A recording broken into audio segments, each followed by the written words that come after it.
Do you really need a migration agent to lodge your partner visa? Short answer is no. Long answer is, well, keep watching this blog. And this blog might ruffle some feathers, but I'm going to be as honest as possible. And of course, it's all my opinion. So to start with, should you have a migration agent managing your partner visa? Well, that depends on a number of factors.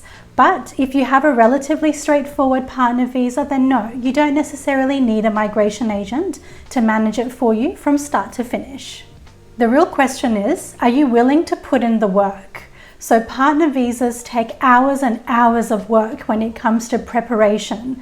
There's so many different components. You've got to do your forms, your relationship statements, there's witness statements, and of course, there's gathering all of that evidence.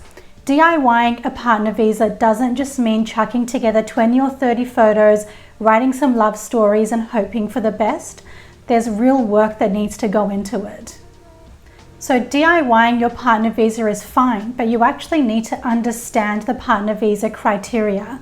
This is where couples get it wrong a lot of the time. They would have come to us at the last minute and they would have been DIYing their partner visa, but they've missed some really critical elements when it comes to the legislation and policy. This is obviously where a migration agent is worth their weight in gold in terms of explaining that criteria to you. For other couples, they've already got that advice and they're willing to now put in the work and save thousands of dollars to do their own partner visa. But you need to understand the criteria. Separate to that, you need to know how to actually organize your evidence. It's one thing to have all of your photos and bank statements and evidence of your household and the social aspects and the nature of commitment. But it's another thing to actually know, what do I need to do with these documents? How should I actually present it to immigration? Do you feel confident in managing that aspect yourself? So if you can DIY your partner visa, why do some people still choose to use a migration agent? Well, there's a few reasons. If someone's got a complex application or a higher risk application, then using a migration agent to manage the case is encouraged. Usually when couples come to us as well and there's a complexity, like let's say there's quite a serious character concern or the applicant might have a very significant health issue, then that's going to cause complications for your partner visa. And I would recommend you have someone manage it for you from start to finish, because that way you get the benefit of a strategy from the get-go and you also get the benefit of legal submissions.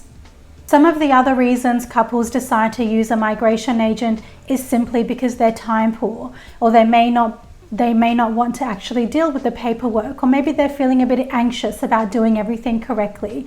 And these are all valid reasons. Why did we create the Partner Visa Academy?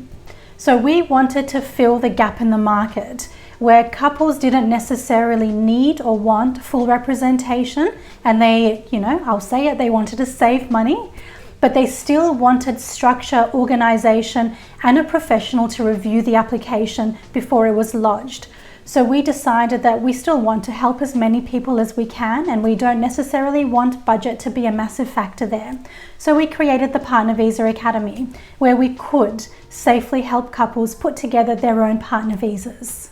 Can you trust migration agents? So this is a really big topic, but I'll try and keep it brief. Just today I was on Reddit reading some threads, and there were some people who had really bad experiences with migration agents.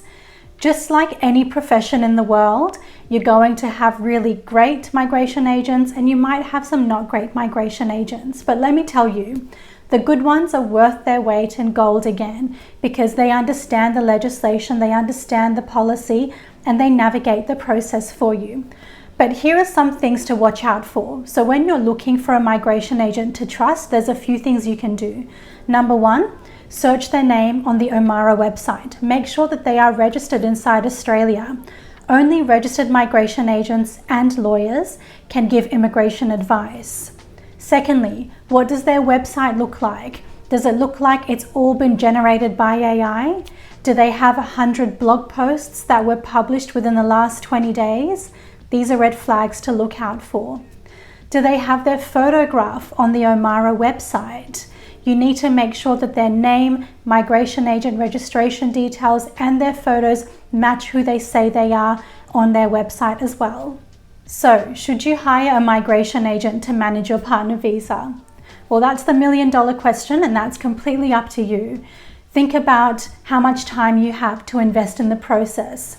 Ultimately, you don't need an immigration expert to go through this whole partner visa journey with you, especially if you have a relatively straightforward case. With the Partner Visa Academy, our whole platform is designed to encourage couples to DIY their partner visas where it's safe to do so. So if you are looking for that in-between guidance of structure, organization, a tailored checklist and a review, then reach out to me and book in a free introductory call. Otherwise, if you're feeling like you're not up to it and you don't want to deal with the paperwork, perhaps you have a bit more of a complex case, then I would consider full representation. Thanks for watching. Please hit the like and subscribe button and head on over to thepartnervisaacademy.com.au to learn more. Please note that this blog is intended for general information only and does not constitute immigration advice.